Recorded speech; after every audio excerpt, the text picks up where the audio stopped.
नमस्कार, स्वागत है आपका बिहार समाचार में। बिहार में युवाओं की हो गई बल्ले बल्ले, स्वास्थ्य विभाग में बम्पर भर्ती का बड़ा ऐलान। वहीं दूसरी ओर बिहार में झारखंड वाला दाव, अब तेजस्वी यादव ने महिलाओं के लिए कर दिया बहुत बड़े ऐलान। बिहार में तेजस्वी यादव की सरकार बनी तो महिलाओं को अब हर महीने 2500 रुपए दिए जाएंगे। और बिहार में ठंड ने तोड़ा 5 साल का रिकॉर्ड, लगातार हो रही तापमान में गिरावट, आने वाले दिनों में और बदलेगा मौसम। तो चलिए बिहार की आज की बड़ी और सभी मुख्य खबरों पर विस्तार से बात करते हैं, पर उससे पहले आपसे छोटी सी अनुरोध है कि कृपया वीडियो को एक प्यारा सा लाइक अवश्य कर दीजिएगा, क्योंकि आपका एक लाइक करना ही हमारे मेहनत का फल होता है। तो चलिए शुरुआत करते हैं बिहार की आज की पहली और बड़ी खबर से।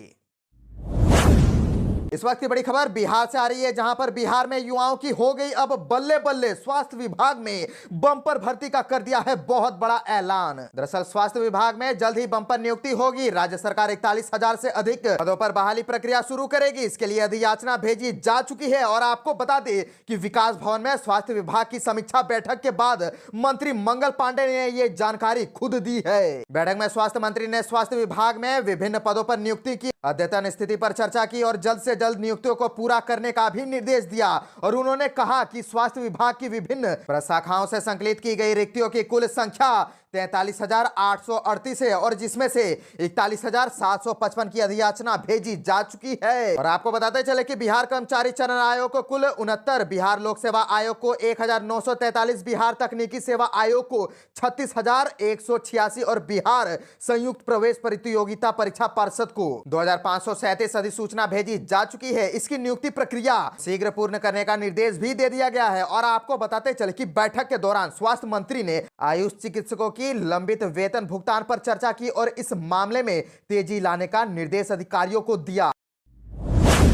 बिहार से और एक बड़ी खबर आ रही है, जहां पर बिहार में झारखंड वाला दाव, अब तेजस्वी ने महिलाओं के लिए कर दिया बहुत बड़े ऐलान। दरअसल प्रतिपक्ष के नेता तेजस्वी यादव ने कहा कि हमारी सरकार बनी तो 1 महीने के अंदर माई बहन माई योजना की शुरुआत करेंगे। महिलाओं को प्रत्येक महीने 2500 रुपए मिलेंगे। और आपको बताते चले कि तेजस्वी यादव ने कहा कि अभी यात्रा पर निकले हैं, पार्टी कार्यकर्ताओं से समस्याओं के संबंध में फीडबैक मिल रहा है, पंचायत बूथ व सुदूर गाँव तक जा रहे हैं। लोग बेरोजगारी, गरीबी और खासतौर से महंगाई से सबसे ज्यादा परेशान है। सरकार की कमियों को लोग उजागर कर रहे हैं। और नेता प्रतिपक्ष ने कहा कि समय समय पर बिजली बिल, लैंड सर्वे, ब्लॉक थाने में भ्रष्टाचार, अपराध, पुल पुलिया गिरने का मामला हो, यह सामने आया है। बेरोजगारी हटाने की मुहिम पर हम लोगों ने शुरू की है। 2020 में हम लोगों ने कहा था कि 10 लाख युवाओं को नौकरी देंगे। और आपको बताते चले कि उन्होंने कहा कि जब हम सरकार में आए तो केवल 17 महीने उप मुख्यमंत्री रहे। इस दौरान हमारी सरकार ने 5 लाख लोगों को सरकारी नौकरी दी, 3.5 लाख वैकेंसी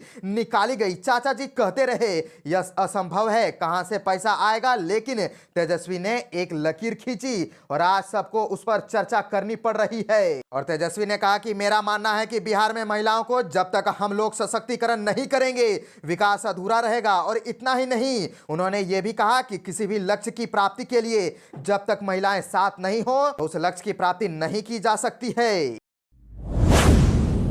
बिहार में ठंड ने तोड़ा 5 साल का रिकॉर्ड, लगातार हो रही तापमान में गिरावट, आने वाले दिनों में और बदलेगा मौसम का मिजाज। इस वर्ष लगातार मौसम में बदलाव देखने को मिल रहा है। राज्य में न्यूनतम तापमान लगातार गिर रहा है। दिसंबर महीने में आधे दिनों में ही न्यूनतम तापमान ने पिछले 5 वर्षों का रिकॉर्ड तोड़ दिया है। बीते दिन राज्य के डेहरी का न्यूनतम तापमान 4.5 डिग्री सेल्सियस तक पहुंच गया। बताया जा रहा है कि इसमें आज और गिरावट के आसार है। मधुबनी राज्य का सर्वाधिक गर्म स्थान रहा, वहां का अधिकतम तापमान 26.5 डिग्री रिकॉर्ड किया गया। राजधानी में अधिकतम तापमान 23 डिग्री सेल्सियस एवं न्यूनतम तापमान 11.5 डिग्री सेल्सियस रिकॉर्ड किया गया। और आपको बताते चले कि पटना मौसम विज्ञान केंद्र के वरिष्ठ विज्ञानी संजय कुमार का कहना है कि प्रदेश का मौसम काफी तेजी से बदल रहा है।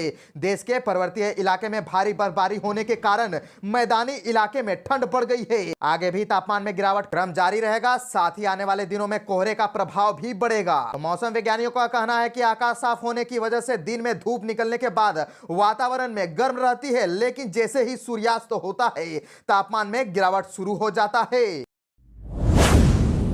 बिहार के गोपालगंज के लोगों के लिए एक बहुत बड़ी खुशखबरी, पीएम आवास को लेकर के आ गई है बहुत बड़ी अपडेट। दरअसल 5,955 लोगों को आवास मिलेगा। इनमें से 4,306 लाभुकों के आवास को प्रशासनिक स्तर पर स्वीकृति मिल गई है। योजना के तहत प्रत्येक लाभुक को 3 किस्त में 1,20,000 की राशि उपलब्ध कराई जाएगी। योजना के तहत 1,479 लोगों को प्रथम किस्त राशि उपलब्ध कराने का कार्य पूर्ण कर लिया गया है। जानकारी के अनुसार प्रधानमंत्री आवास योजना के तहत लाभुकों को अपना आवास उपलब्ध कराया जाता है और वर्ष 2024 से 25 जिले के सभी 14 प्रखंडों में 5,955 लाभुकों के चयन के बाद जियो टैगिंग का कार्य तेजी से पूर्ण किया जा रहा है और अब तक 4,522 लाभुकों का जियो टैगिंग कार्य पूर्ण किया जा चुका है। इसके अलावा 4,309 लाभुकों को प्रथम किस्त की राशि उपलब्ध कराने के लिए आवास निर्माण को स्वीकृति दी जा चुकी है और स्वीकृति आदेश मिलने के साथ ही संबंधित लाभुकों के खाते में राशि भेजे जाने का रास्ता भी साफ हो गया है। और प्रधानमंत्री आवास योजना के तहत भी प्रधानमंत्री ग्रामीण आवास योजना की तरह लाभुकों को 1,20,000 की राशि उपलब्ध कराई जाएगी। इस योजना में 3 किस्त में 40-40 हजार की राशि दिए जाने का प्रावधान किया गया है और इसके तहत नींव स्तर पर आवास निर्माण कराने की स्थिति में दूसरे किस्त तक लिंटर तक का निर्माण होने पर तीसरी किस्त की राशि दिए जाने की योजना है। श्रम विभाग ने अब तक 2,500 सरकारी व निजी प्रतिष्ठानों को भेजा नोटिस, 490 करोड़ की हुई वसूली। दरअसल श्रम संसाधन विभाग ने इस वित्तीय वर्ष 2024-25 में 2,500 सरकारी और निजी प्रतिष्ठानों में कुल निर्माण लागत का 1% उपकार नहीं देने वालों को नोटिस किया है। विभाग के मुताबिक सरकारी निजी प्रतिष्ठानों से कुल निर्माण लागत 1% उपकर राशि श्रम संसाधन विभाग को प्राप्त होता है, जो कि निबंधन कामगारों एवं विभागीय योजनाओं पर खर्च किया जाता है। इसके बावजूद निजी संस्थान उपकर नहीं देते हैं। विभाग ने ऐसे सभी प्रतिष्ठानों से उपकर वसूलने के लिए जिला स्तर पर टीम बनाई है, जिन्होंने अब तक 5,000 जांच की है और 490 करोड़ की वसूली की गई है। विभागीय अधिकारियों के मुताबिक नोटिस भेजने की कार्यवाही को लगातार जारी रखने का निर्देश दिया गया है।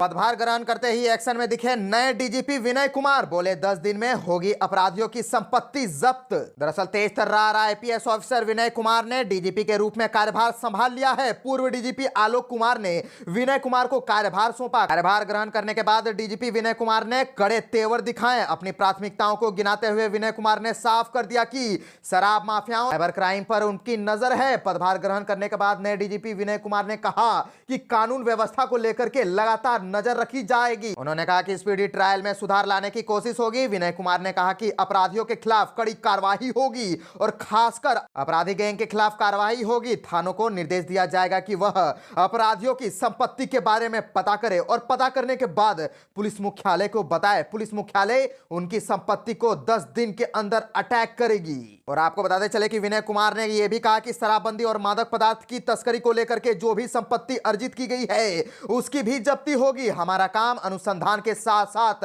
अपराधियों की संपत्ति जब्त करना भी होगा। कानून व्यवस्था से संबंधित जो भी मामले हैं उसमें अभियान चला करके अरेस्टिंग होगी। मणिपुर में फिर भड़की हिंसा, बिहार के 2 मजदूरों की गोली मार करके हत्या, एक उग्रवादी भी ढेर। दरअसल मणिपुर में फिर से हिंसा की खबर सामने आ रही है। 2 अलग अलग घटनाओं में 3 लोग मारे गए हैं। इनमें से 2 बिहार के मजदूर शामिल है। वहीं पुलिस ने एक उग्रवादी को भी मुठभेड़ में मार गिराया है। और आपको बताते चले कि कांकेर जिले में 2 श्रमिकों की गोली मार करके हत्या कर दी गई है। मृतकों की पहचान 18 साल के सुनेलाल कुमार और 17 साल के दशरथ कुमार के रूप में हुई है। वे बिहार के गोपालगंज जिले के राजवाही गांव के रहने वाले थे। मजदूरों पर हमले का कारण अभी स्पष्ट नहीं हो पाया है। इस बात की संभावना जताई जा रही है कि मणिपुर में मैतेई और कुकी समुदायों के बीच चल रहे जातीय संघर्ष के कारण इनकी हत्या की गई है।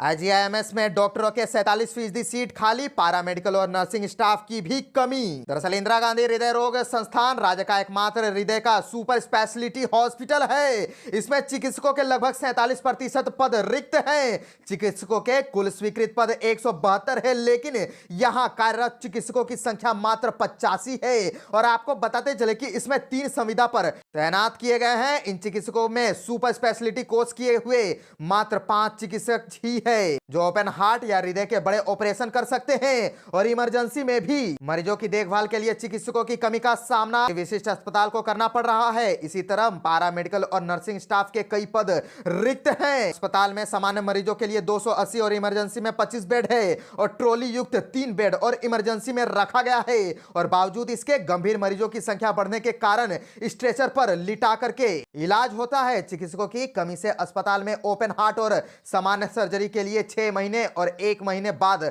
का समय मिलता है। और आपको बताते चले कि ओपीडी में प्रतिदिन 450 से 500 मरीज आते हैं, जबकि इमरजेंसी में प्रतिदिन 30 नए मरीज की भर्ती की जाती है। सर्जरी केवल 2 दिन ही होती है।